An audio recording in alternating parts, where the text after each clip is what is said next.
uno de los temas a nuestro juicio más retadores que se ha enfrentado los contribuyentes en los últimos años, y hoy nos está acompañando un invitado de lujo. Él es Juan Daniel Parra. Él hace parte del grupo asesor del director de la DIAN y fue uno de los impulsores de todo el tema de registro de beneficiarios finales.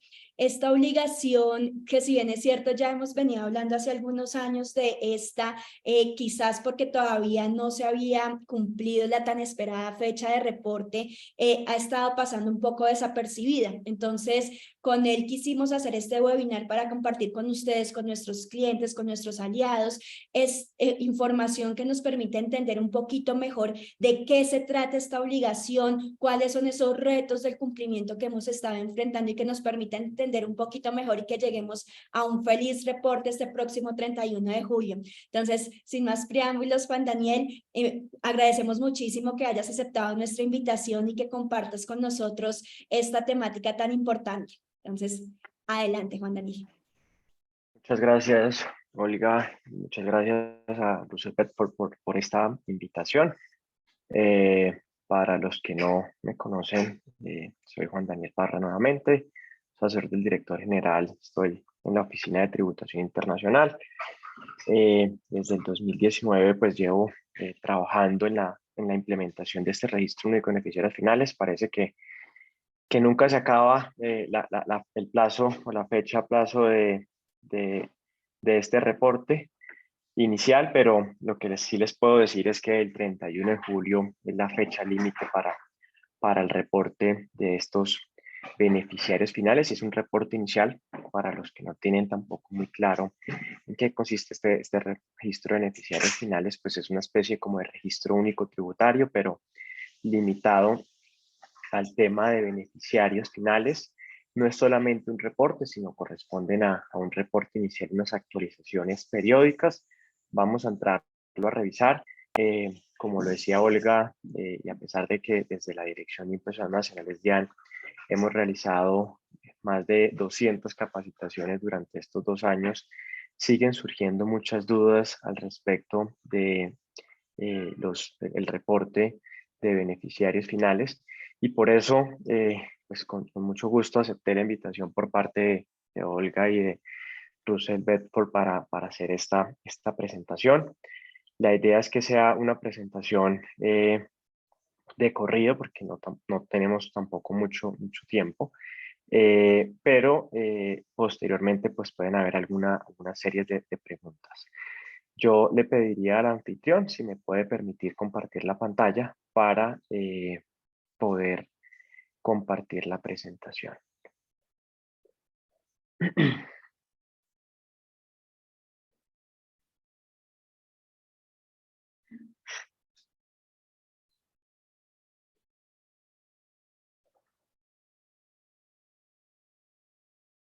Listo, ya podrías compartir la pantalla. Gracias.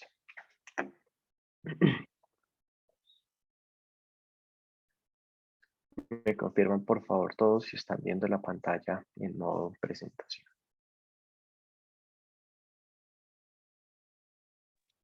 Sí, Daniel, perfecto. Bueno, perfecto, gracias. Entonces, la idea no es solamente hablar del registro de beneficiarios finales, sino también es hablar del sistema de identificación de estructuras sin personería jurídica. Creo que la mayoría de los que están acá van a tener alguna estructura sin personería jurídica por qué reportar, y esto, digamos, y vamos a ver más adelante, pero para que lo tengan presente, cualquier contrato de colaboración empresarial, por ejemplo, en principio debería reportar sus beneficiarios finales, y pues ustedes saben que no todos los contratos de colaboración están obligados a tener registro único tributario, es decir, que van a tener que utilizar el sistema de identificación de estructuras para también expedir el número de identificación de estos.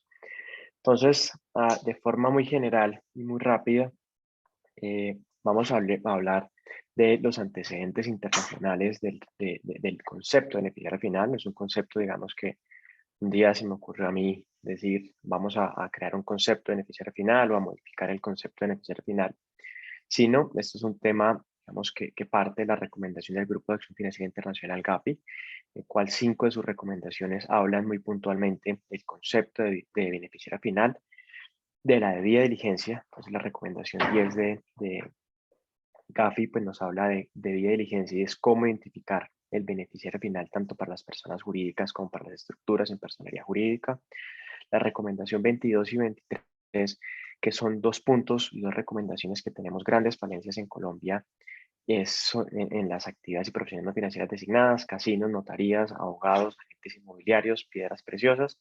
Estamos trabajando con la OIAF para regular este tema, es decir, que en los próximos meses van a ver ustedes esa regulación adicional para, por ejemplo, los abogados tener que empezar a identificar de sus clientes los beneficiarios finales, así como, por ejemplo, ya lo hacen hoy en día las instituciones financieras a través de SARLAF. Adicionalmente, la recomendación 24 y 25 pues, nos habla de la transparencia del beneficiario final de las personas jurídicas. La recomendación 24 fue actualizada el 4 de marzo del año pasado y se expidió una guía en marzo del 2023 que los invito a que las consulten porque son muy explicativas en relación con este tema. Y la recomendación 25 está en proceso de actualización por parte de Gafi, sobre todo porque van a ver más adelante que la forma de identificar un beneficiario final para las estructuras en personalidad jurídica es digamos, un poco más expendiosa y difícil. Adicionalmente, no me está dejando pasar.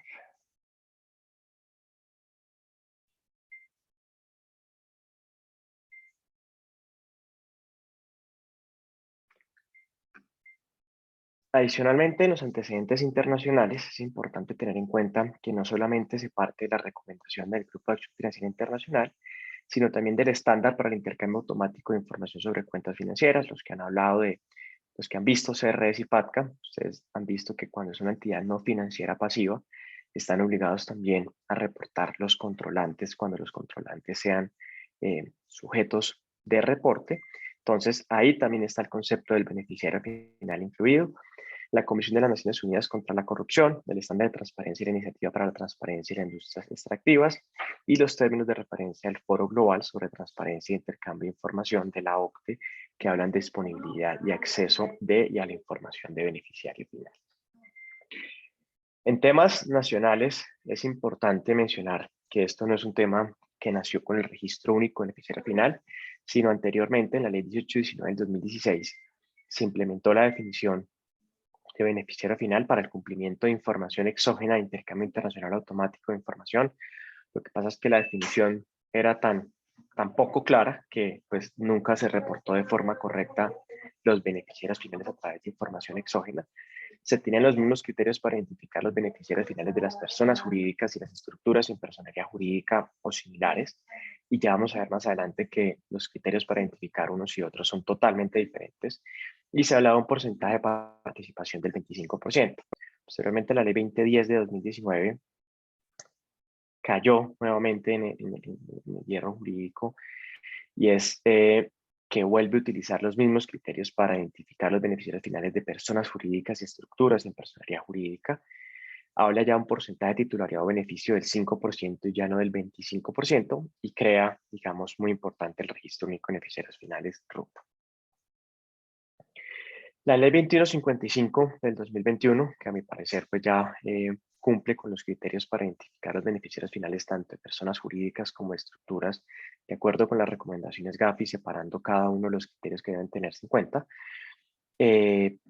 Se unifica, digamos, el concepto de beneficiario final a nivel nacional, tanto para supersociedades como para superfinanciera en cumplimiento de SAGRILAF y SARLAF.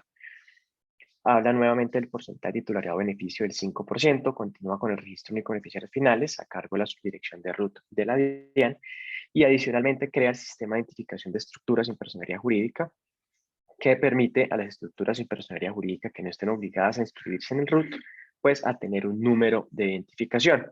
El NIT de las estructuras en personería jurídica, lo vamos a ver más adelante, se va a llamar NIES, y ese es el número que se le otorga a esas estructuras en personería jurídica que no están obligadas a inscribirse en el RUT.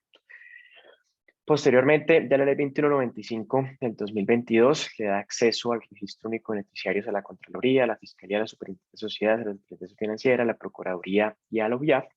Trae también en su artículo 12, parágrafo cuarto, una información muy importante, y es que obliga a todas las personas jurídicas y personas naturales a las que se les solicite información por parte de un obligado a reportar beneficiarios finales, a que estos tengan que dar la información, porque muchas veces la pregunta que llega a la DIAN es que la sociedad que es accionista mía no me quiere dar la información para yo poder seguir con la cadena de titularidad o de propiedad y poder saber quién es el beneficiario final. Pues esta ley 2195 del 2022 digamos, menciona expresamente esa obligación. Posteriormente, entonces, ya en temas de resoluciones, la primera resolución fue la 164 del 2021, que reglamentó el concepto del beneficiario final, el registro único de beneficiarios finales y el sistema de identificación de estructuras. Definió los obligados a reportar información en el registro y a expedir ese número de identificación de estructuras. Estableció los plazos iniciales para el registro en el reporte y la expedición de ese número de identificación, e incluyó el deber de debida diligencia del término de conservación de la información soporte de la información reportada. Muy importante, y digamos, no solamente, y desde ya se los menciono, es muy importante no solamente identificar el beneficiario final, sino tener la debida diligencia de forma correcta y la información soporte de cómo llegué yo a identificar a esos beneficiarios finales. Porque es muy sencillo, digamos, y lo vamos a ver más adelante, para las personas jurídicas, únicamente ir y reportar el representante legal, ¿cierto? Pues yo digo, mire, la DIAN pues me está pidiendo una información, yo digo, simplemente voy a reportar. Por reportar, reporto el representante legal, pero uno de los indicios, digamos, que puede existir es el reporte del representante legal. En ese sentido, pues la DIAN podría solicitar la información de muéstrame usted cómo llegó el representante legal, que es el beneficiario final o mayor autoridad, y pues si usted no tiene la debida diligencia y los soportes, pues la sanción aplicable podría ser la del 651. La resolución 37 del 2022 amplió los plazos para el reporte en el registro de beneficiarios y la expedición del número de identificación de estructuras, y modificó el numeral cuarto del artículo cuarto de la resolución 164, incluyendo a las personas jurídicas extranjeras, pero excluyendo las estructuras sin personería jurídica extranjeras que tengan inversión en Colombia. Ya vamos a ver más adelante. La resolución 1240 del 2022 volvió y amplió los plazos para el reporte en el registro y la expedición del número de identificación. Sin embargo, creo o espero que esta sea la última ampliación, pues hasta ahora no ha salido ninguna resolución modificando estos plazos. Importante, digamos, no sé si alguien de Russell Bedford puede entrar a la página de la DIAN, ponen en Google DIAN RUP y ponemos el link en el chat, porque es importante, digamos, que ustedes tengan en cuenta esta página web de la DIAN, donde también, además de tener guías, cartillas, están también los conceptos que ha expedido la Subdirección de Normativa y Doctrina en diferentes temas relacionados con el beneficiario final, como la importancia de la debida diligencia, que se entiende por representante legal o mayor autoridad, el caso de las sociedades que cotizan en bolsa de valores, que algunos, digamos, dicen que la recomendación 10 excluye. Vamos a ver más adelante por qué la Bolsa de Valores de Colombia y en Colombia no están excluidas las sociedades que cotizan en bolsa de ser el reporte. ¿Qué pasa con las sociedades de economía mixta? ¿Cómo es el reporte? Las sanciones del beneficiario final o el no reporte de los beneficiarios finales en el RUC. La obligatoriedad de presentar la información de beneficiarios finales de las propiedades horizontales, y qué sucede en los casos cuando hay un proceso de liquidación en curso de una sociedad. Vamos a ver más adelante que no se puede cancelar el RUT hoy en día si no se ha reportado los beneficiarios finales previamente. Algunos artículos relacionados. Ya tenemos la página, si quieres la mostramos. Es simplemente para que la pongas en el link, si quieres. Ok. Y para que todos la tengan presente, que ahí pueden encontrar, digamos, los conceptos, además de la resolución y las leyes que les acabé de comentar. Gracias, Olga. En materia de los artículos relacionados, van a ver que el concepto del beneficiario final no es importante únicamente para el registro único de beneficiarios finales, sino también para artículos adicionales. Entonces, ustedes pueden después consultar estos artículos para que los tengan claros. Entrando ya en materia de cuál es la diferencia entonces entre el beneficiario final y el beneficiario legal, porque ustedes dirán, oiga, ya tenemos el registro único tributario, tenemos en Cámara de Comercio registrado, ya saben cuáles son nuestros accionistas, ¿qué más quieren de nosotros? Y la importancia de la diferencia entre el beneficiario legal y el beneficiario final es que aquí, digamos, en el beneficiario final es la persona legal que tiene el título del activo, ¿cierto? Bien mueble, inmueble. El beneficiario legal puede ser una persona jurídica, una estructura o una persona natural. Entonces, entre comillas, llamémoslo el accionista para el caso de las personas jurídicas. Y es la propiedad aparente, lo que aparece en el documento. Sin embargo, el beneficiario final pues busca ir más allá. Y es cierto, es por beneficiario final, y es muy importante con que tengan esto súper claro desde el principio, va a ser mucho más fácil para ustedes identificar el beneficiario final, y es que por beneficiario final es igual a persona natural. Persona de carne y hueso, ¿cierto? Es igual a beneficiario final. El beneficiario final no puede ser otra persona jurídica, no puede ser otra estructura sin personalidad jurídica, y ustedes miran, entonces, ¿qué pasa cuando una sociedad tiene como accionista otra sociedad?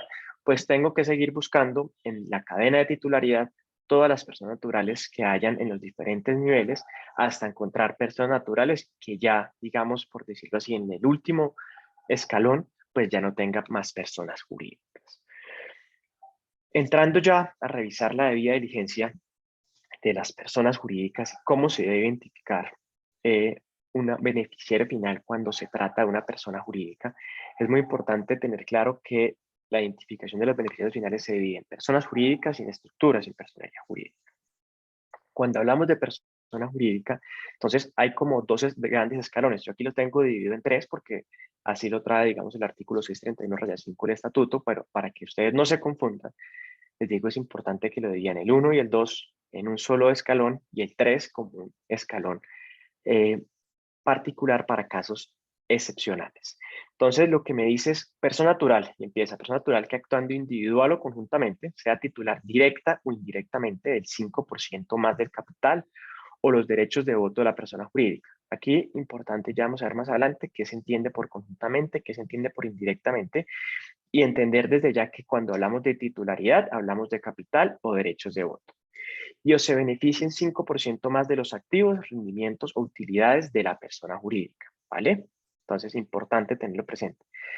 Con el cumplimiento de cualquiera de estas condiciones, ya se considera un beneficiario final. Entonces, si la persona actuando individualmente tiene 5% o más del capital de la persona jurídica, porque soy accionista de esa persona jurídica en el 5%, ya soy directamente beneficiario final. Pero también son beneficiarios finales aquella persona natural que actuando individual o conjuntamente ejerza control sobre la persona jurídica por cualquier otro medio diferente a los establecidos en el numeral anterior del presente artículo. Pongo presente artículo para que recuerden que esto es artículo 631-5 del Estatuto Tributario y esto, digamos, es por ley, no es mediante resolución. Vamos a ver entonces también en la siguiente diapositiva que se entiende por control por otro medio para que lo tengan muy claro. Y entonces con el cumplimiento de que cualquier persona natural cumpla con alguno de estos criterios, es decir, titularidad del 5% en el capital o los derechos de voto o beneficio en 5% más de los activos, rendimientos y utilidades, ya se considera beneficiario. Pero también cuando ejerza el control por cualquier otro medio. Van a ver ustedes en el reporte que si la persona natural cumple con cualquiera de estos criterios, no tiene que reportarse la persona 1, 2, 3, 4, 5 veces, solamente tiene que reportarse la persona natural una vez con los datos básicos de la persona que los vamos a ver más adelante cuáles son los datos y establecer las condiciones por las cuales fue considerado beneficiario final. Si yo después de hacer mi debida diligencia no identifico ninguna persona natural que cumpla con estos criterios, ahí sí voy a entrar a reportar y es importante tener presente que beneficiario final no significa uno, significa beneficiarios finales, es decir, pueden identificarse uno o más beneficiarios finales bajo los numerales 1 y 2 de esta presentación. Cuando yo no identifico ningún beneficiario final, voy a reportar es un solo beneficiario final y ese beneficiario final que voy a identificar es el representante legal o mayor autoridad, ¿vale? Entonces, cuando yo hago mi debida diligencia y definitivamente no identifiqué ninguno, pues voy a reportar solo uno. Que tengo representante legal principal y suplente. Dice uno, un representante legal. Entonces voy a reportar el representante legal principal.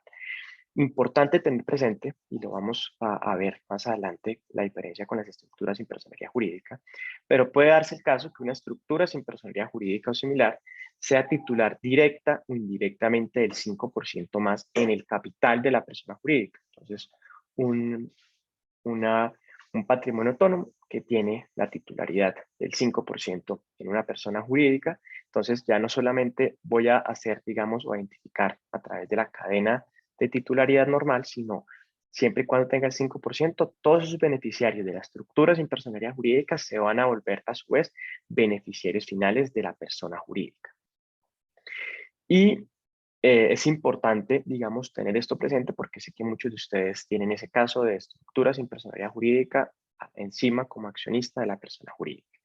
Vamos entonces a hablar de estos conceptos de conjuntamente, indirectamente y control. Entonces, si quieren, les doy 30 segundos para que repasen la definición y podamos entrar a ver entonces estas tres definiciones.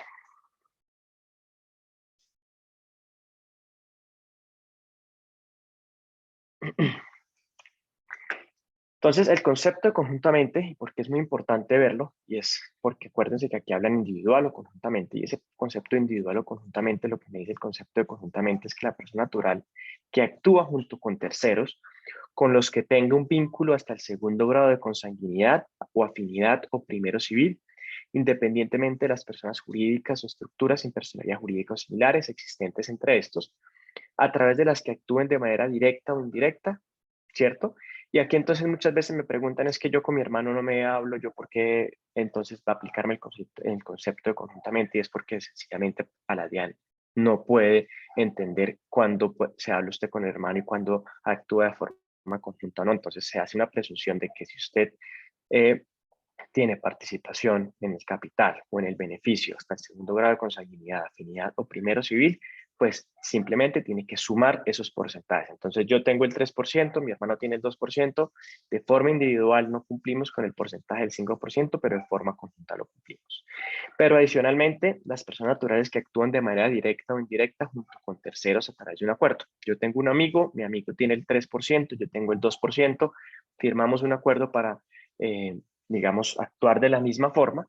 Ese acuerdo, digamos, lo que representaría es que existe un acuerdo que llevaría a cumplir con el concepto de conjuntamente. La titularidad, como se los decía, entonces hablamos de capital o derechos de voto. La titularidad indirecta hablamos de titularidad directa, es cuando, digamos, solo hay un nivel entre la persona jurídica y ese beneficiario final, pues digamos, en ese caso, o accionista, ¿cierto? Y titularidad indirecta es cuando es más de un nivel. Entonces, en la mitad entre la persona jurídica que estoy reportando y el beneficiario final, hay uno o más niveles, es decir, hay otra sociedad que es accionista y detrás de esa sociedad que es accionista, ahí sí está el beneficiario final. Entonces, ahí es cuando hablamos de titularidad o beneficio indirecto. Entonces, la persona natural tiene titularidad indirecta, es una persona jurídica cuando no tiene un vínculo directo con la misma, pero ejerce su titularidad a través de uno o más niveles de propiedad o interpuesta persona, representación o intermediarios. Y cuando veíamos entonces, para que se acuerden en el numeral 2, control por otro medio, es importante empezar desde atrás. Y es, ¿por qué? Porque el control pues, nos habla de la potestad de tomar o imponer decisiones relevantes en la administración, dirección o gestión de la persona jurídica. Pero es importante a su vez también a través de la titularidad directa o indirecta. Es decir, que no cualquier persona que tenga la potestad de tomar o imponer decisiones relevantes en la administración, dirección o gestión de esa persona jurídica es beneficiaria final, sino que debe también tener titularidad en el capital o derechos de voto. Juan Daniel, usted me decía que se cumple con el tema de beneficiario final cuando es el 5%. Sin embargo, en este control por otro medio, la titularidad directa o indirecta, que hablamos de capital o derechos de voto, no tiene que ser del 5%. Yo puedo ser Juan Daniel, que tomo decisiones relevantes, ¿cierto? Y tengo el capital en esa sociedad del 0.001%. Con eso es suficiente para yo tener el control por otro medio. ¿Listo? Para que lo tengan muy presente. Ya pasando a la diligencia en estructuras sin personería jurídica, a pesar de que, digamos, es más compleja su identificación porque son prácticamente todas las personas naturales que hacen parte de esa estructura sin personería jurídica, pues es más fácil porque ya no entramos a revisar porcentajes. Entonces lo que hablamos es de cualquier persona natural, y aquí vamos a tener en cuenta, y lo trae la recomendación 25 de GAPI del contrato de fiducia mercantil, nos trae los ejemplos a través del contrato de fiducia y nos dice posición similar equivalente. Entonces paremos en un contrato de fiducia y nos habla de fiduciante o fideicomitente o constituyente, fiduciario, comité financiero, fideicomisario, beneficiario o beneficiario condicionado. Vamos a ver más adelante qué es un beneficiario condicionado y que puede ser reportado beneficiario condicionado tanto en las personas jurídicas como en las estructuras sin personería jurídica.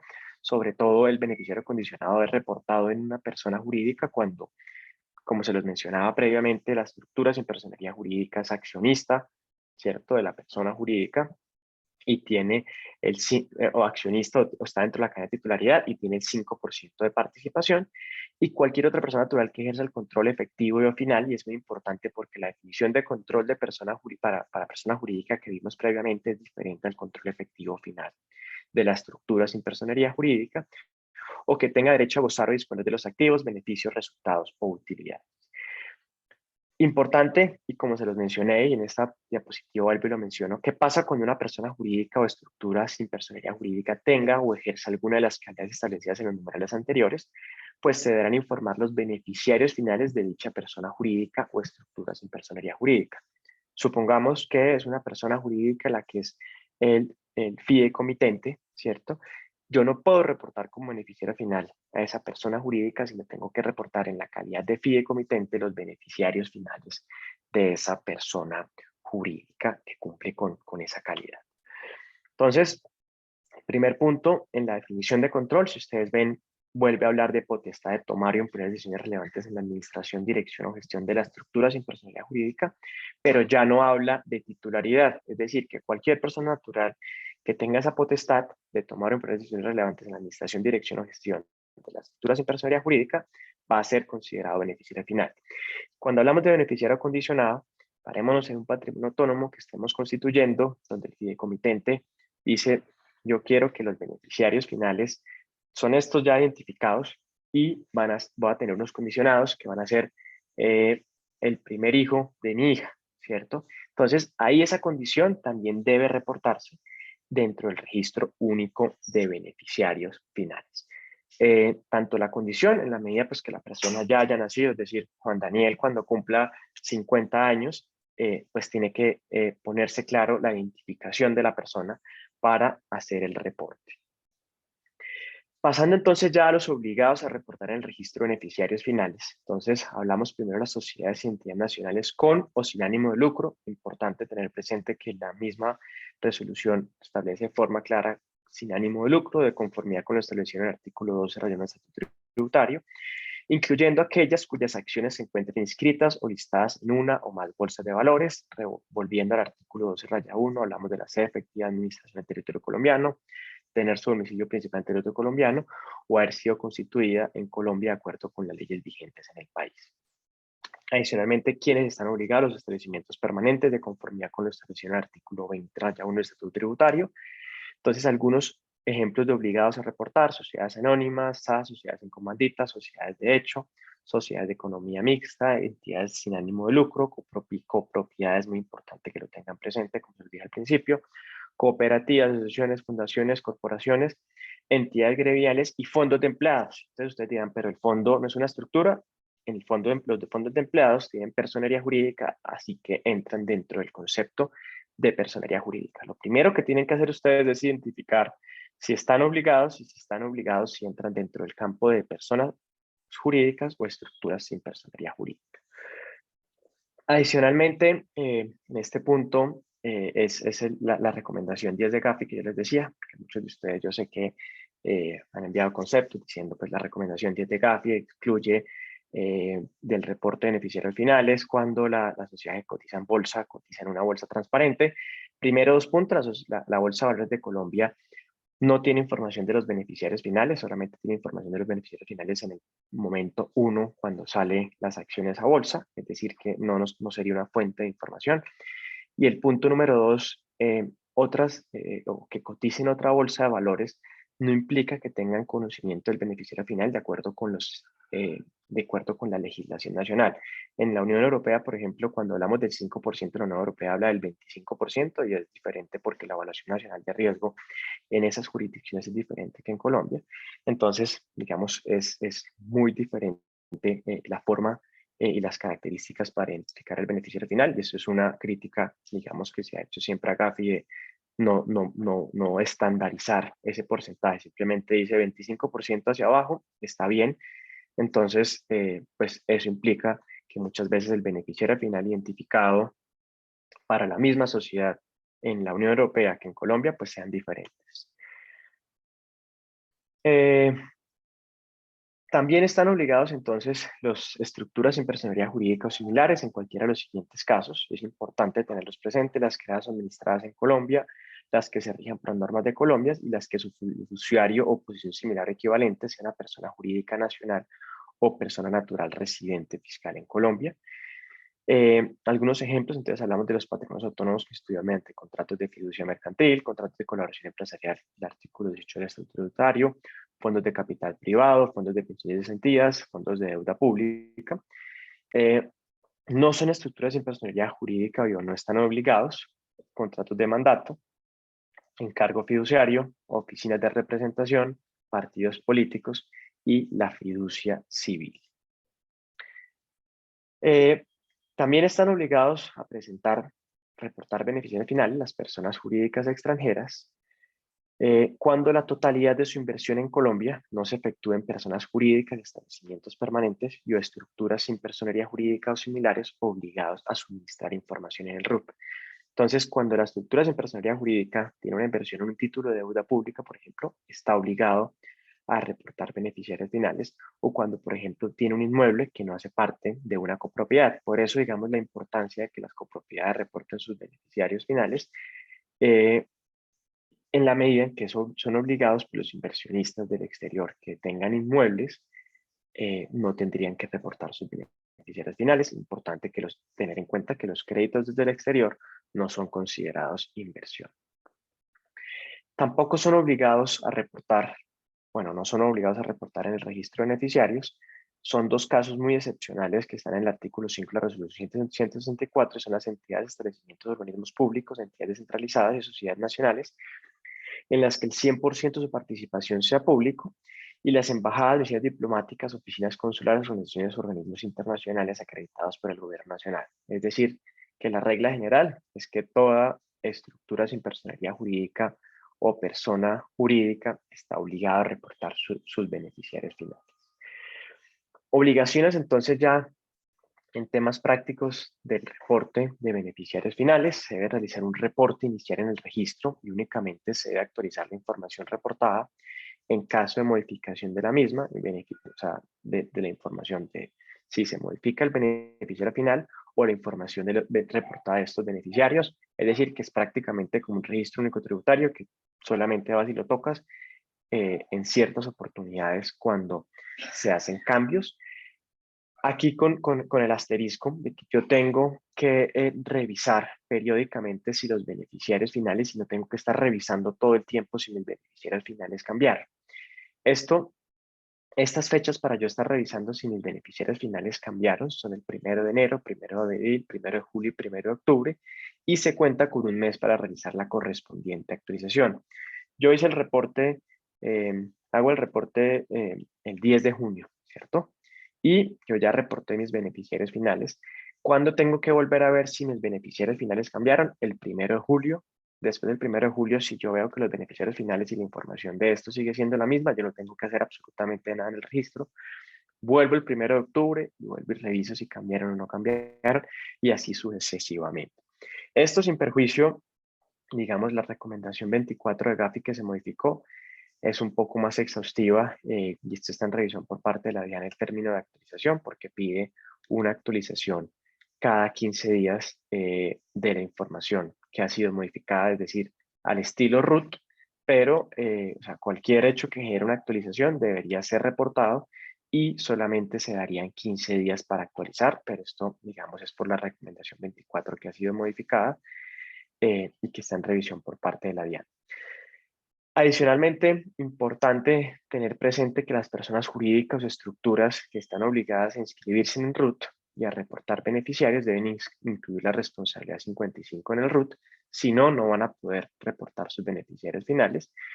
Y la presentación de la información en el RUT se puede realizar a través de pantalla directamente, formato 2687, o carga masiva, formato 2888. Esto, digamos, en la página web de la DIAN pueden encontrar las guías prácticas para el reporte Lo que siempre digo es el formato 187 también tiene que ser reportado posteriormente a la carga masiva. Entonces, en la medida en que tengan menos de 20 beneficiarios finales por reportar, yo les sugeriría que lo hicieran directamente a través de pantalla. La información reportada de cada beneficiario final. Entonces, respecto a cada una de las personas naturales que yo identifico como beneficiarios finales, debo decir el tipo de documento, el número de identificación y país de expedición, el número de identificación tributario equivalente funcional y país de expedición, que es un menor de edad y no tiene número de identificación tributaria. Vuelvo y repito el número de identificación y país de expedición, los nombres y apellidos, fecha y país de nacimiento, país de nacionalidad, la ubicación. Cuando hablamos de país de residencia, no es de residencia fiscal, sino la dirección de notificación donde se podría encontrar ese beneficiario final. Los criterios para ser considerado beneficiario final. Entonces, si por ejemplo, en el caso de la persona jurídica fue considerado beneficiario final porque tiene titularidad del 5%, porque tiene el beneficio del 5% y porque tiene el control por otro medio, pues voy a poner los 3 criterios, pero el resto de información era lo que les mencionaba, única y exclusivamente se va a poner una vez. El porcentaje de participación en el capital de la persona jurídica, ¿cierto? En la medida en que tenga capital, ¿cierto? Si yo puse dentro del criterio que uno de los criterios es porque tiene o supera el 5%, pues voy a tener que indicar ese porcentaje de participación y el porcentaje de beneficio en los rendimientos, resultados o utilidades de la persona jurídica, estructura sin personería jurídica o similar. La fecha desde la cual se tiene la calidad de beneficiario final o existe esa condición. No sé, aquí digamos no se tiene que incluir la fecha del reporte, sino la fecha de la cual se tiene esa calidad de beneficiario final. Creé la sociedad en 1995 y ha sido el único accionista persona natural desde 1995.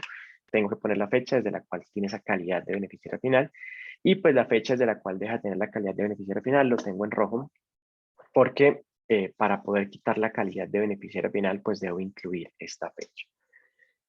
El deber de debida diligencia, y digamos, lo tengo en una diapositiva específica y es porque es muy importante, como se lo mencionaba anteriormente, no solamente decirle a la DIAN, es que mi beneficiario final es el presidente como mayor autoridad o el representante legal como mayor autoridad, o es que estos son mis dos beneficiarios finales y tengo que tener la documentación suficiente para, en el caso de que la DIAN me pida por qué identifique esos beneficiarios finales, pues lo pueda demostrar. No hay, digamos, un prototipo, o si ustedes me preguntan, ¿qué información es la mínima? La mínima es la que dice este artículo 17 de la resolución 164, que es el conocimiento de la cadena de propiedad y control de la persona jurídica, estructura sin personería jurídica o similar. Eso es lo mínimo. Debo tener conocimiento de la cadena de propiedad o control y el resto, digamos, ya son pruebas que cada quien verá cómo lo puede demostrar. Importante tener presente, como se los mencionaba, el parágrafo cuarto del artículo 12 establece la obligación de las personas naturales, personas jurídicas, estructuras sin personería jurídica o similares, de suministrar la información que les sea requerida por parte del obligado a reportar información en el RUC. Esto porque es importante y para los que ya lo han hecho, cuando ustedes terminan de incluir la información en el formato 2687, ¿cierto? Les aparece esta pantalla de confirmación de la información reportada. Y esto lo que les dice es, con posterioridad a la aplicación de los procedimientos de debida diligencia, se identificó y reportó la totalidad de los beneficiarios finales, lo anterior sin perjuicio del reporte de las personas con acciones al portador y los beneficiarios condicionados. Esto lo que te dice es, ¿usted pudo identificar toda su cadena de titularidad y de propiedad? Sí o no. ¿Pudo identificar todos sus beneficiarios finales? Sí o no. No los pude identificar porque la sociedad que es accionista mía en Australia no me quiso dar la información. Entonces tengo que incluir aquí no y tengo que justificar de manera clara y precisa por qué no se identificó y reportó la totalidad de la información de los beneficiarios finales. Esto no significa, y digamos, siempre he sido muy sincero con esto no significa que no haya sanción por la no identificación. Si yo levanto la mano y digo, es que yo no las puedo identificar todas porque la sociedad australiana, que es mi accionista, no me quiso dar la información, no significa que no haya sanción.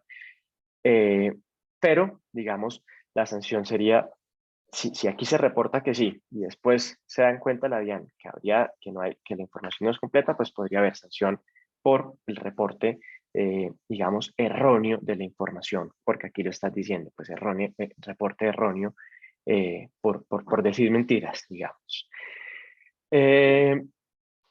Adicionalmente, ya en el tema de las estructuras sin personalidad jurídica y el sistema de estructuras sin personalidad jurídica. Importante que es únicamente para las estructuras que no tengan la obligación de expedir número de identificación tributaria y inscribirse en el RUT. Esto no significa que es que tengo un contrato de colaboración que está obligado a inscribirse en el RUT. No lo inscribo en el RUT y lo inscribo en el sistema de identificación de estructuras. No. Las obligaciones y los obligados a inscribirse en el RUT son muy claros. Este sistema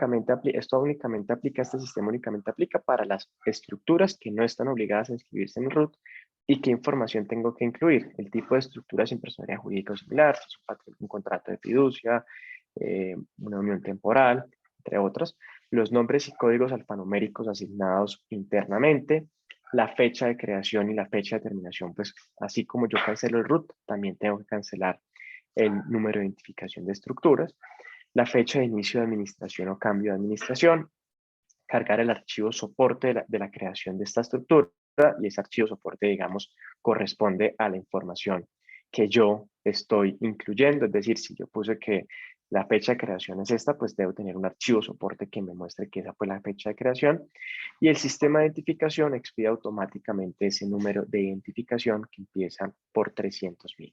Esto se hace todo a través de la página web de la DIAN. No hay que pedir citas para expedir este número de identificación. Y pues estas estructuras que no están obligadas a inscribirse en el RUT, que tienen que expedir el número de identificación de estructura, pues no deben incluir la responsabilidad 55 que les mencioné previamente. Para incluir la responsabilidad 55 únicamente aplica para las personas jurídicas y estructuras que tengan RUT. Adicionalmente, entonces hablemos de un administrador de contratos de fiducia o de cualquier persona jurídica que administre una estructura sin personalidad jurídica, debe incluir en la hoja 2 de su RUT, la casilla 89 estado actual, el estado 110 administradores de estructuras sin personalidad jurídica, para que les permita a través de este RUT, del RUT de ese administrador, pues poder expedir ese número de identificación a la estructura sin personalidad jurídica no obligada a inscribirse en el RUT. Plazos a tener en cuenta.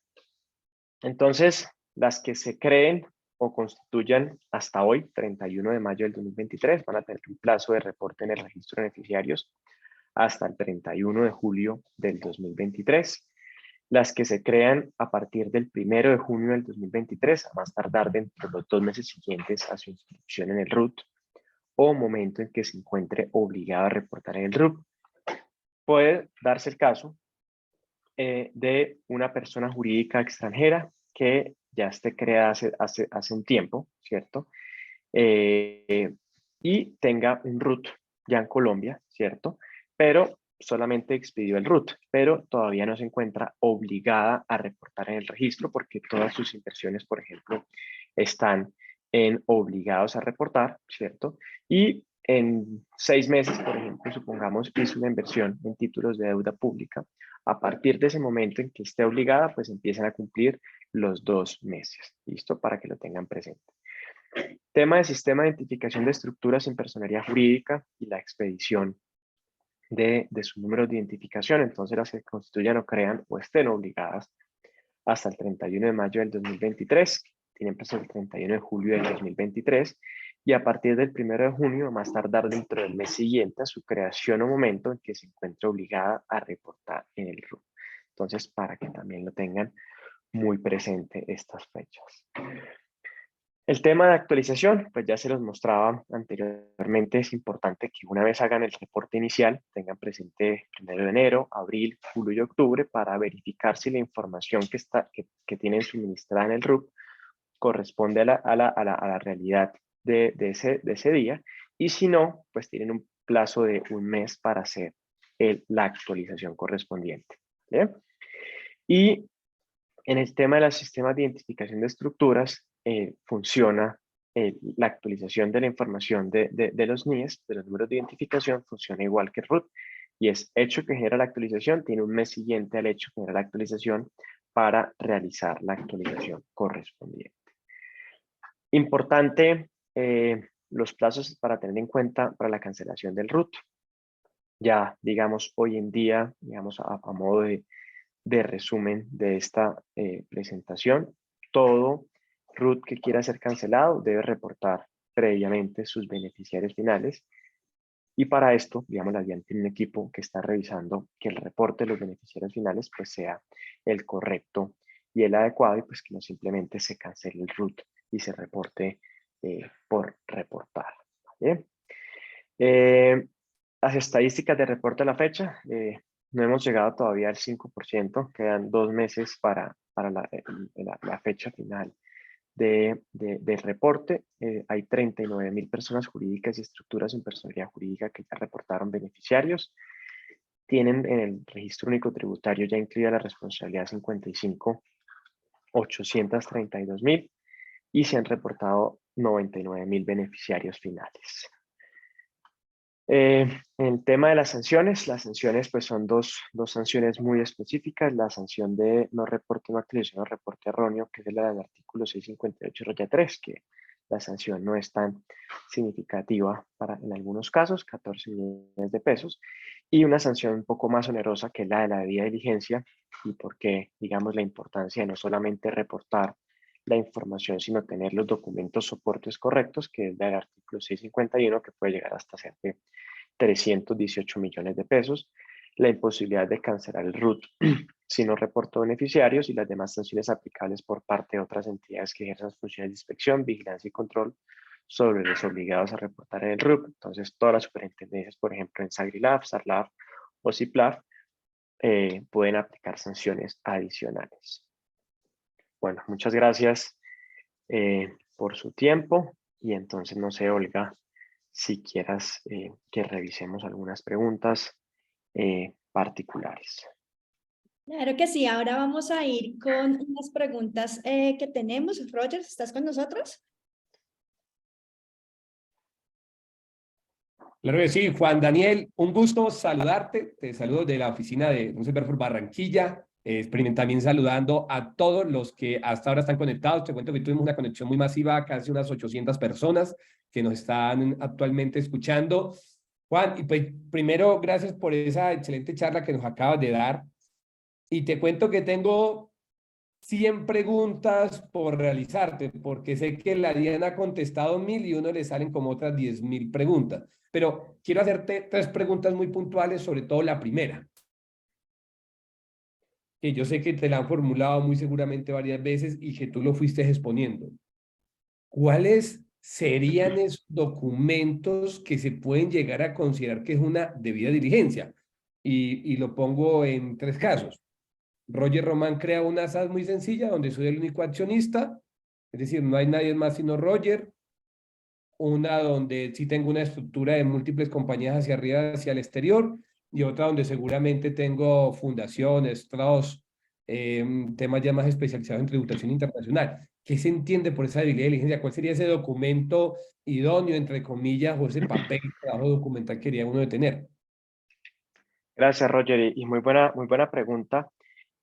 Como te lo mencionaba en la presentación, no hay un formato, ¿cierto?, específico para uno determinar cuál es la debida diligencia de los documentos soporte. En el primer caso que tú me mencionabas, es importante tener presente que, por ejemplo, en el caso de las personas jurídicas, no es importante, no solamente se tiene en cuenta la titularidad por capital, sino también por derechos de voto. Entonces, cuando tú miras ese caso tan sencillo inicial, que tú dices, oiga, yo soy el único accionista en esta sociedad, pues tienes que irte a los derechos de voto, porque seguramente si Roger es el 100% dueño del capital, ¿cierto?, de las acciones, pero tú también le has dado los derechos de voto a otra persona natural, pues ahí entras ya, digamos, a complejizarse un poco el tema.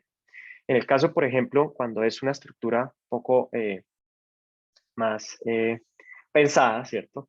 Que empiezas tú a meterle estructuras internacionales o mismas estructuras nacionales, pero con accionistas, personas jurídicas, pues vas a tener que tener por lo menos, y digamos, y el por qué por lo menos es porque para poder identificar los beneficiarios finales, tú no simplemente tienes que preguntarle a la empresa accionista tuya quién es el beneficiario final, sino para poder saber quiénes son tus beneficiarios finales vas a tener que tener claridad de toda tu cadena de titularidad y tu cadena de propiedad. Entonces, por lo menos deberías tener ese documento que tenga claridad de esa cadena de titularidad o de propiedad, que te va a permitir, de cierta forma, poderle demostrar a la DIAN oye, esta es mi cadena de titularidad, está compuesta por 2, 3, 4, 5 niveles, y estas son todas las personas jurídicas naturales que de cierta forma tienen titularidad de forma directa o indirecta sobre la persona jurídica nacional que estoy reportando.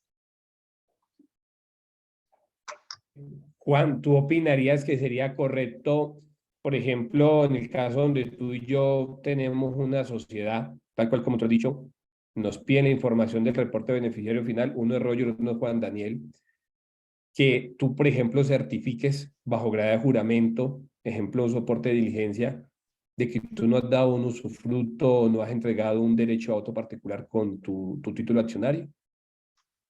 No es necesario, para mí no es necesario, siempre y cuando, pues digamos, en el documento de constitución, por ejemplo, en las actas, no se encuentre nada por este estilo, pues sería suficiente, sin necesidad de ir más allá de eso. O sea, tú le darías suficiente como ejemplo certificado de accionista donde diga que el derecho y voto lo tiene totalmente Juan Daniel, no hay ninguna prenda de Es tener, correcto, no hay ningún usufructo y ahí ya quedó listo con ese certificado. es correcto. Y otra pregunta no la tenía aquí presente, pero en el momento de la charla me surgió mucho la inquietud cuando hablabas de los inmuebles, de las personas jurídicas que vienen y compran un inmueble, y la DIAN por ahí también ya había emitido un concepto muy a propósito de la propiedad horizontal, que es una entidad prácticamente de carácter civil, que al final el beneficiario final es muy duro de identificar porque eso simplemente es una persona jurídica para administrar unos recursos de un sostenimiento de una edificación. Y me causó curiosidad que tú ibas un poco más allá de que había reportado el beneficiario final, pero al final en la PH el beneficiario final termina siendo o un representante legal en un principio o unos miembros de consejo, pero sentí como que lo llevaste mucho más allá.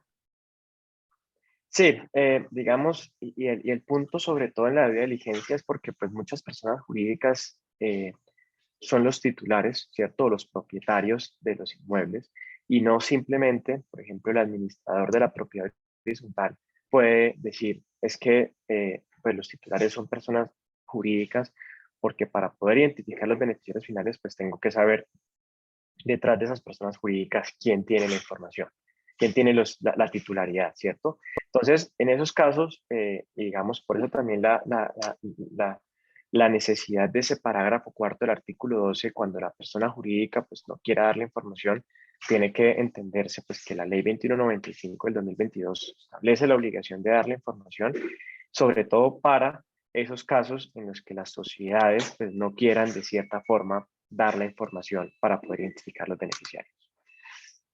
Ok, ok. Bueno, no, Juan, de verdad que muchas gracias por tu compañía. Sé que mis otros compañeros tienen otras preguntas adicionales que también hemos venido recogiendo, las que nos han venido haciendo el público. Tenemos casi 100 preguntas literal por el sistema. Sé que no podemos responder todas, pero pues queremos abarcar como las que consideramos más representativas, ya que he visto varias que ya la DIAN ha resuelto vía doctrina. Entonces, mis otros colegas de las otras oficinas, para si tienen alguna participación. De pronto me adelanto a esta pregunta también, Juan. ¿Hay actualmente o se Volvieron a está preguntar. iniciando? Ah, dale, Mauricio, dale, Mauricio.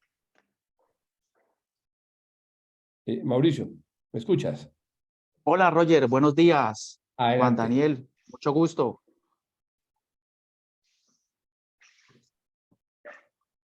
Te escuchamos perfecto. Gracias, gracias, Roger. Buenos días para todos. Juan Daniel, una pregunta encaminada a la responsabilidad del revisor fiscal. ¿Cuál es la responsabilidad que tiene el revisor fiscal ante la obligación de una compañía presentar el registro único de beneficiarios?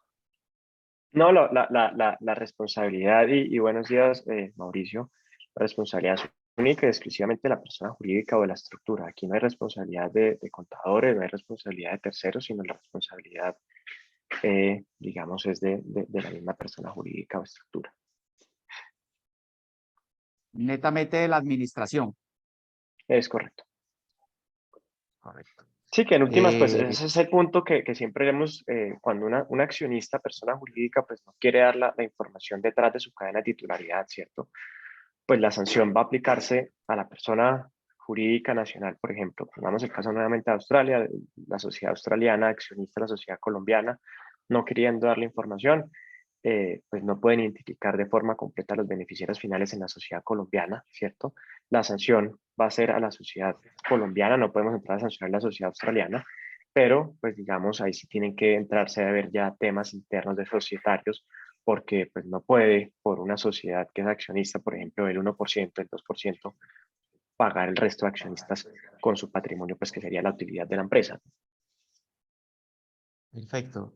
Juan Daniel, quiero retomar la pregunta con respecto a lo que mencionaba Roger y quisiera conocer si existe alguna norma, alguna jurisprudencia que nos ayude a soportar la debida diligencia desde la instrucción de cómo se ejecuta la misma.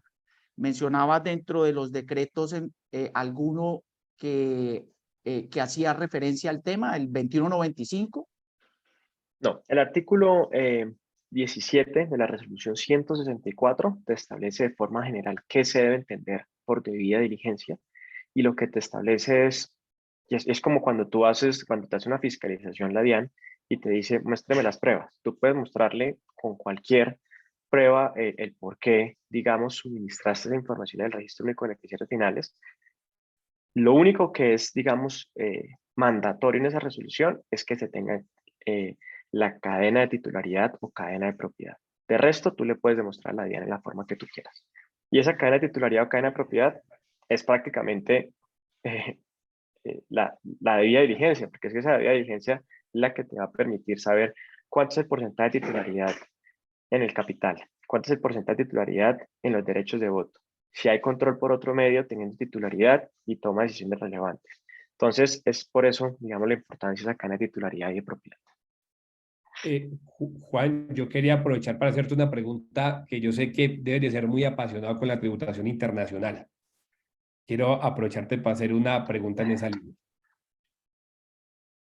Yo, Roger, soy fundador de una fundación de interés privado, que seguro las conoces muy bien, de Panamá. ¿Sí? Soy el fundador.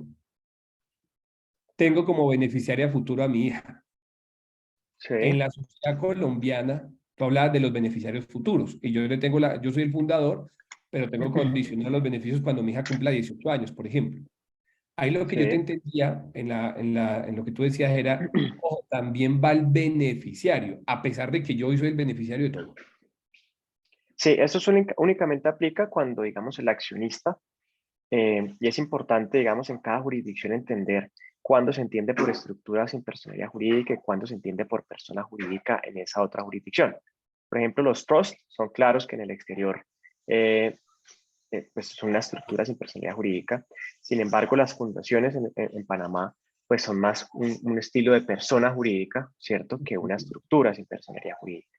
Entonces, cuando tú vas a la cadena de titularidad, ¿cierto?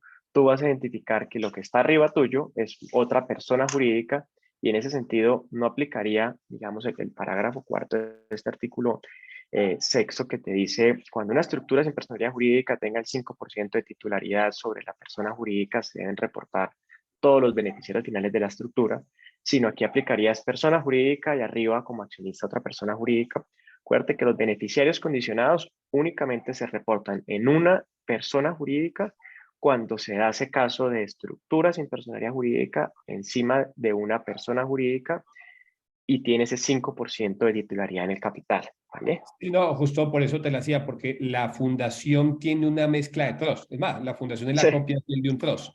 Entonces puede ser que yo sea el fundador, pero le he dado todos los beneficios ya a Juan Daniel. Entonces, Sí. realmente yo puedo ser el fundador, pero realmente es Juan Daniel a partir de una serie de algoritmos que yo le pongo para el beneficio.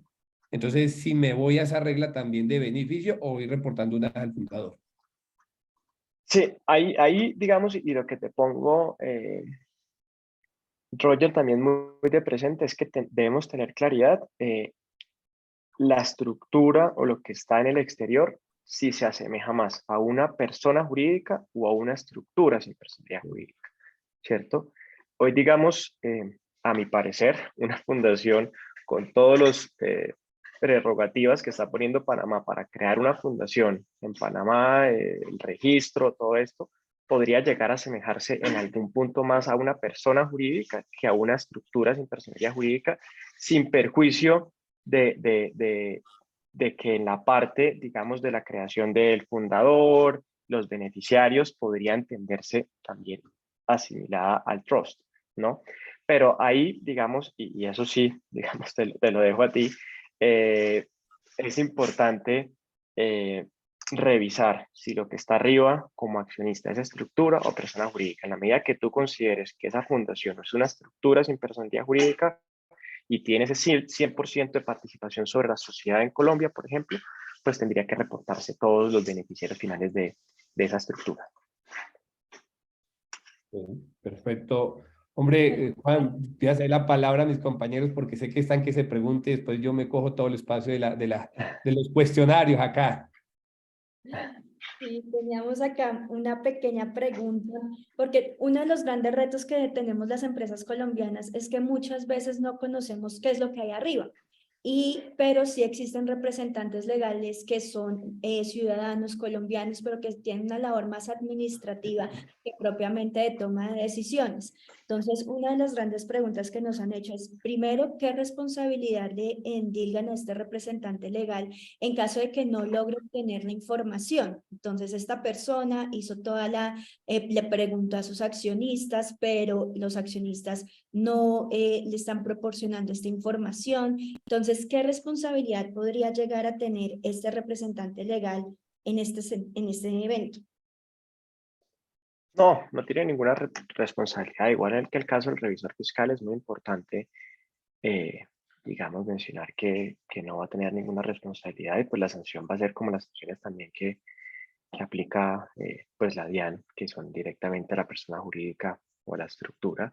Seguramente en el caso de los administradores de estructuras sin personalidad jurídica, como por ejemplo instituciones financieras, pues van a tener que modificar un poco sus contratos para obligar también a que el fideicomitente, por ejemplo, si es una persona jurídica, pues sí entregue toda la información que le solicitan para poder cumplir la fiduciaria con el reporte de información, pero en realidad no hay ninguna sanción más allá de la pues que le aplican a una persona jurídica o estructura. Muy bien. Juan Daniel, una sociedad hizo el reporte de beneficiarios en junio del 2022. Esta sociedad no ha tenido ningún cambio, en su estructura, pero esta sociedad deberá volver a reportar a partir de los vencimientos que nos enseñaste en tu presentación, o debe dar como entendida su obligación en principio. No, entonces es una muy buena pregunta también, Mauricio, para que todos la tengan en cuenta. Es únicamente un único reporte inicial, ¿cierto? Y a partir del reporte inicial, como les decías, es prácticamente el RUT. Ustedes miran ese 1 de enero a abril, 1 de enero, 1 de abril y 1 de julio y 1 de octubre. Y si no hay modificaciones en la información del beneficiario final o de los beneficiarios finales reportados, no hay que hacer nada más. Pongo un caso, digamos, que puede darse. Mauricio fue considerado beneficiario final, lo reporté el 10 de junio, ¿cierto? Y el 1 de octubre yo veo que siguen siendo los mismos beneficiarios finales, Mauricio, Olga y Roger, ¿cierto? Pero Mauricio, su dirección de notificación ya no es Bogotá, sino se fue a Barranquilla. Tengo que hacer esa actualización también en el registro único de beneficiarios, ¿vale? Para que la tengan también presente. Entonces, no solamente actualizar los beneficiarios finales, sino la información de los beneficiarios finales. Muy bien, Juan Daniel. Otra pregunta que surge es, por ejemplo, acá en Colombia nosotros tenemos la obligación de que los acuerdos de accionistas queden depositados en la administración de la sociedad. Sin embargo, en otras jurisdicciones una obligación así no es tan tangible.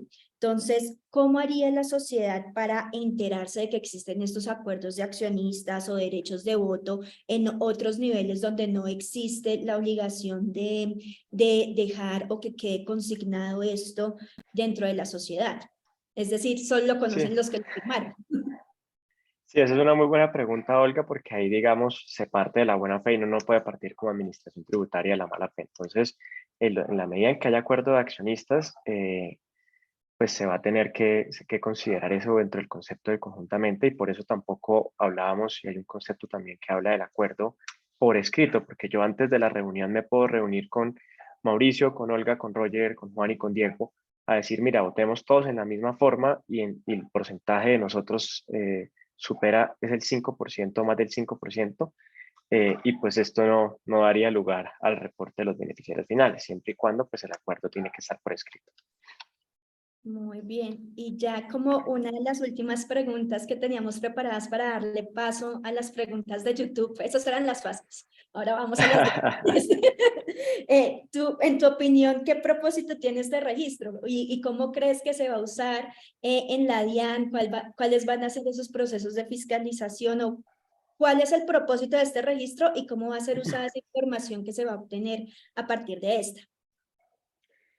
Bueno, entonces hay varios propósitos. El primer propósito, digamos, es identificar las sociedades inactivas. Cuando tú identificas que el registro de beneficiarios finales pues pasa 1, 2, 3, 4, 5 meses y no se reportan beneficiarios finales, es porque hay algo atrás que está pasando, ¿no? Y ese algo atrás es que simplemente creé la sociedad, no estoy actualizando el registro mercantil, tengo el RUT ahí, pero no estoy cumpliendo con mis obligaciones. Entonces, uno de los principales puntos es identificar sociedades inactivas, ¿cierto? Yo tengo más o menos un estimado de que son 100.000 de esos 900.000 que les mostré con la obligación 55 ya incluida en el RUT. 100.000 sociedades tengo más o menos yo pensado que van a aparecer como sociedades inactivas, es decir, le crearon el RUT, se sacaron Cámara de Comercio algún día, se inscribieron en el RUT algún día y ya, las tienen ahí más o menos como sociedades de papel.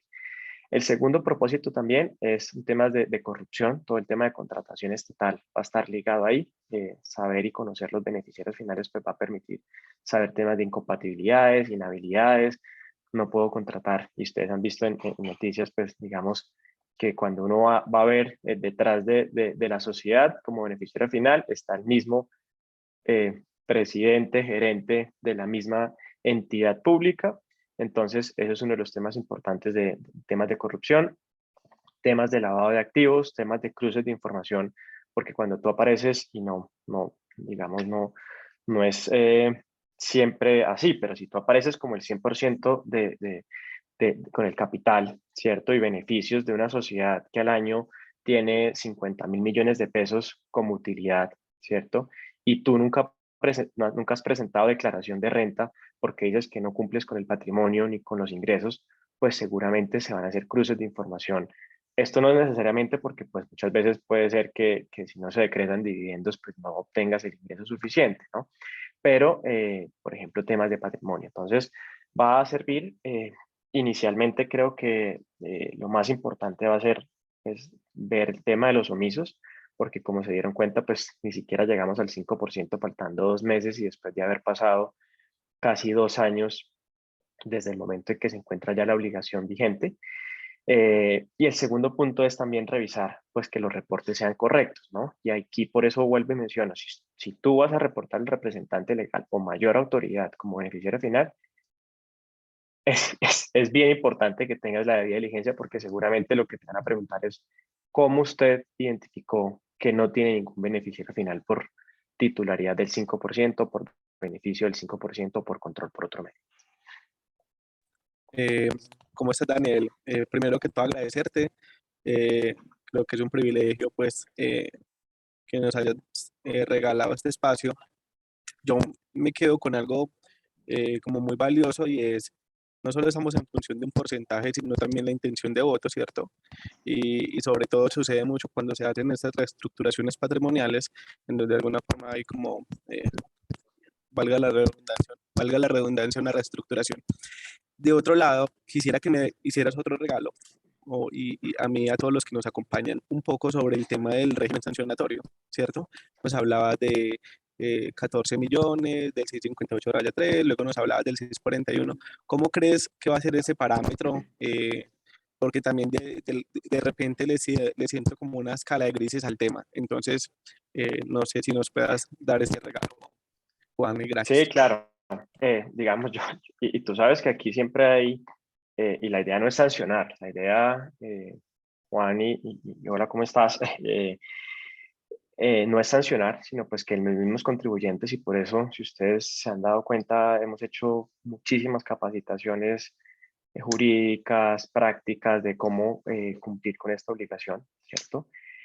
Sin embargo, lastimosamente, de los que nos hemos dado cuenta en temas de obligaciones formales, si no hay una sanción de por medio, pues no va a haber la presentación de la información, porque pues además con esta sentencia también del Consejo de Estado, hablando de las sanciones de información exógena, que si sirve o si no sirve la información, puede ser sancionable o no puede ser sancionable. Esta información definitivamente es información súper valiosa para la DIAN, es decir, que no puede entrar dentro de la información que es simplemente información por pedir.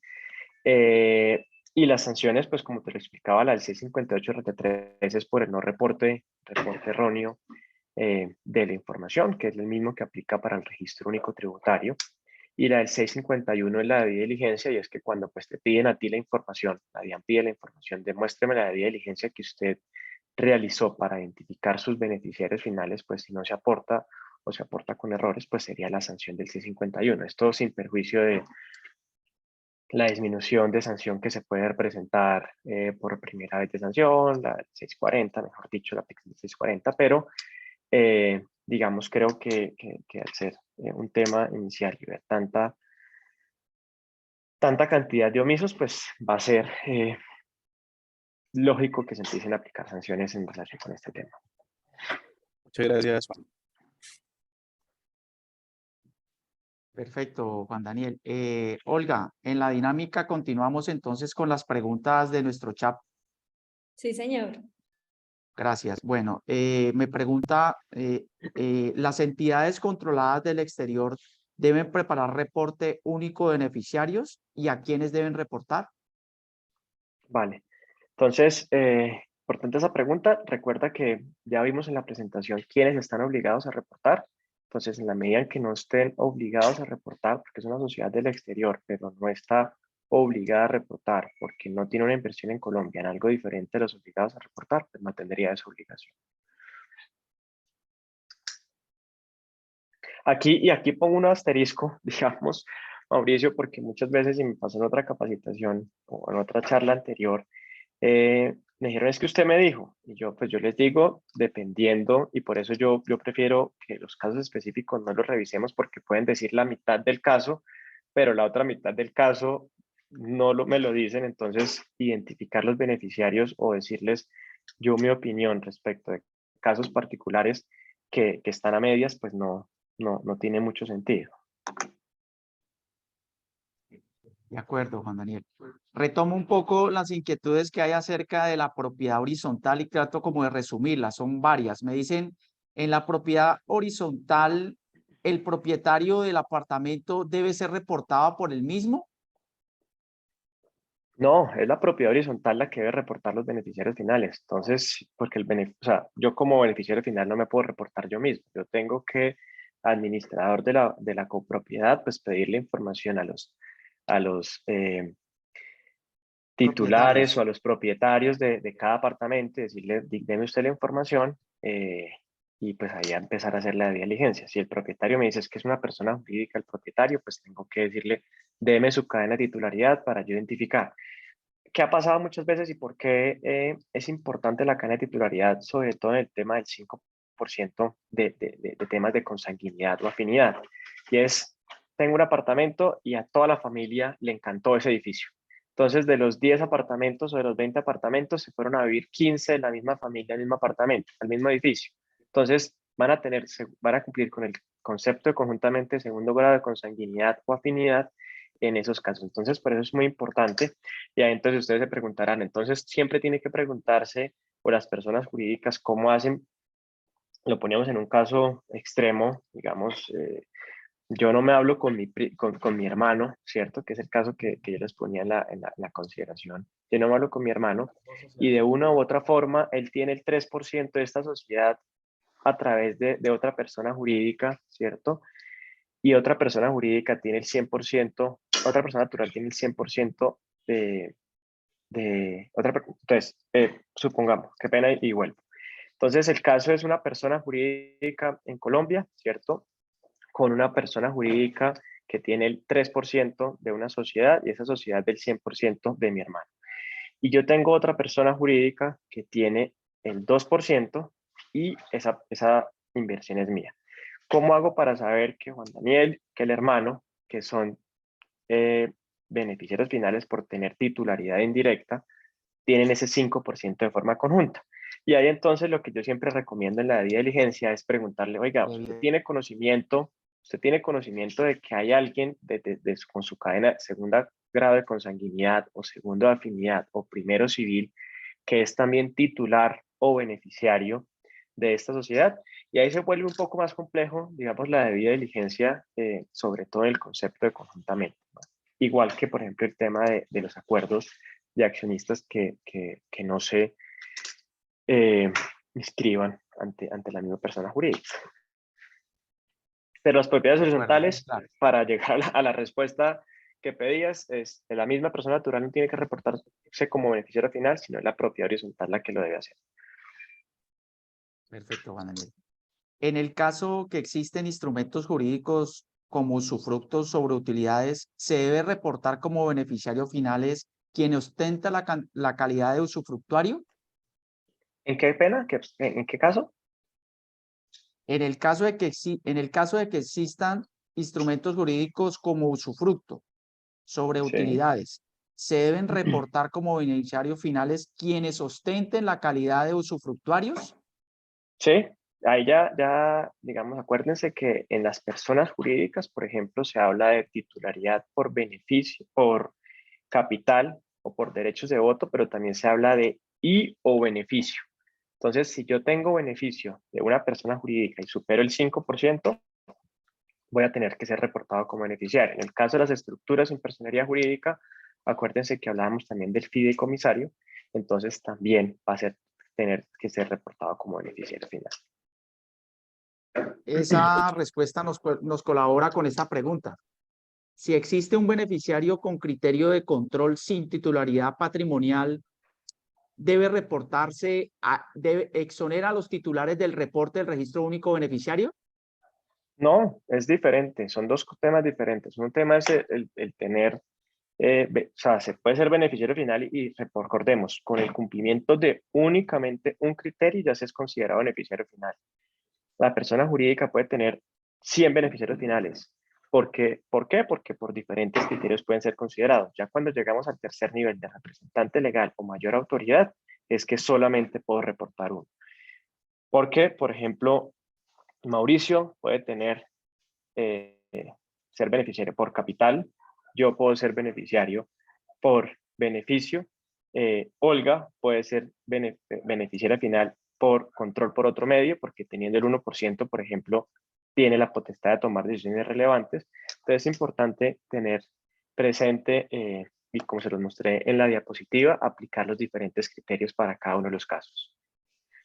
Yo quisiera como tratar de volver a la pregunta anterior, en donde Mauricio nos hablaba del usufructo. Entonces, pues digamos que llegamos hasta la persona natural, hasta la persona final, de carne y hueso en tu ejemplo, y esta persona tiene el derecho de voto, ¿cierto? Decisiones sobre la compañía. Y pongámosle un nombre, padre, ¿cierto? Es un papá.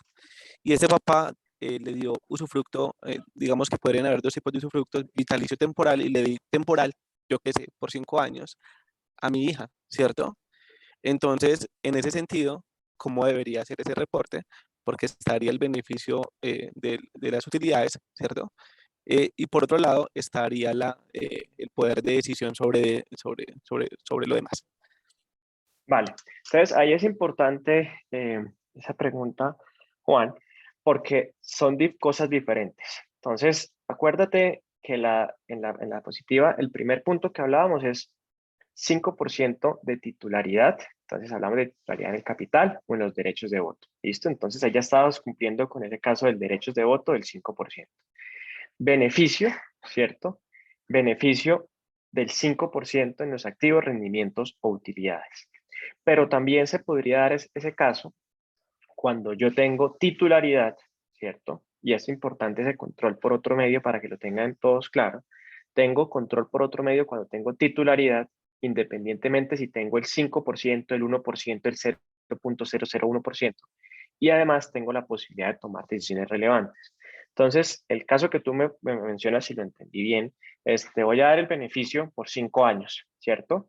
Y ese beneficio lo vas a tener por durante ese tiempo que tengas ese beneficio del 100%, por ejemplo, vas a ser beneficiaria final porque superas ese porcentaje del 5%. Y además, yo voy a tener las decisiones relevantes, las van a quedar en cabeza mío, ¿cierto? El papá. Y yo como papá también voy a tener el capital. Entonces, teniendo capital, ¿cierto? Que es el concepto de titularidad está dentro de capital. Y tengo decisiones relevantes, pues yo, papá, voy a ser beneficiario final, pero por el concepto de control por otro medio.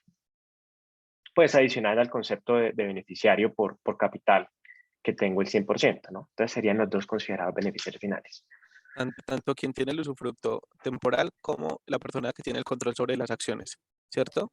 O la Es participación en el correcto. capital. Es Esto correcto. me encanta. Muchas gracias.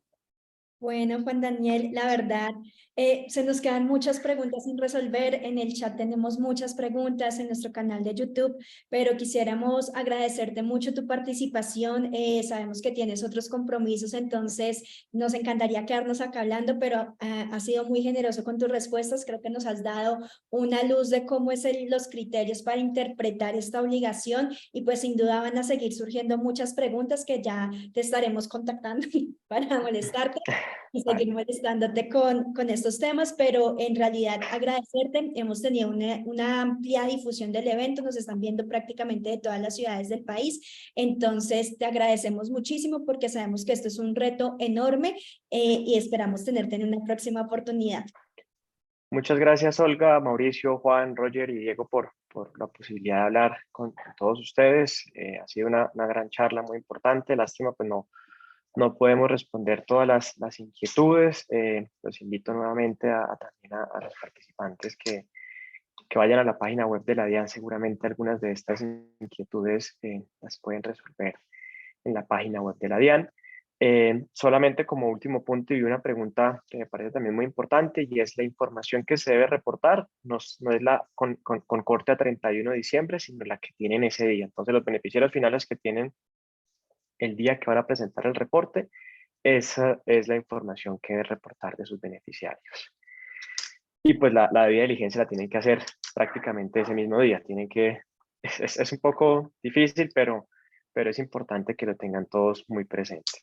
Y bueno, muchas gracias y feliz día para todos. Que estén muy bien. Feliz día, que estés muy bien. Gracias. Chao.